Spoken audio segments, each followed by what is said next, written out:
Comment relever les défis de la transition énergétique en République démocratique du Congo? Cette question a été placée au centre des échanges au cours d'un atelier des renforcements de capacités destiné aux professionnels de médias.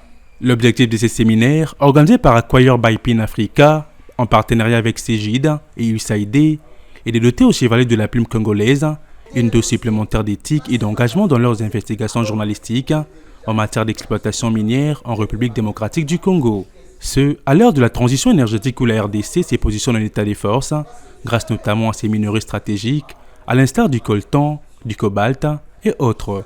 Cependant, la corruption et la fraude généralisée demeurent les principaux maux qui rongent le secteur minier, comme l'a soulevé l'un des formateurs, Adélar Mambouya.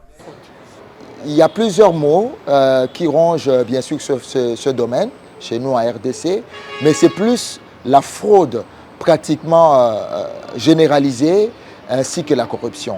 Généralement, la fraude est un moyen d'entraîner la corruption. C'est parce que les gens fraudent que finalement, l'objectif de la fraude, c'est d'arriver à la corruption. Associé à cet exercice, Jean-Claude Katende, membre de la société civile et coordonnateur de la SADO, a axé son exposé sur la problématique de la transparence et la bonne gouvernance dans le secteur de l'industrie extractive.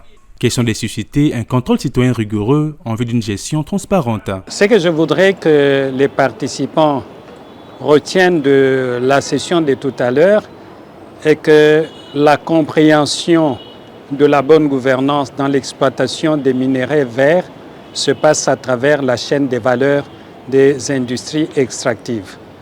Celui qui maîtrise la chaîne des valeurs des industries extractives, il peut facilement comprendre la bonne gouvernance dans ces secteurs. Pendant 2 jours, les professionnels de médias qui viennent de tous les horizons vont bénéficier des connaissances pratiques nécessaires à la transition énergétique.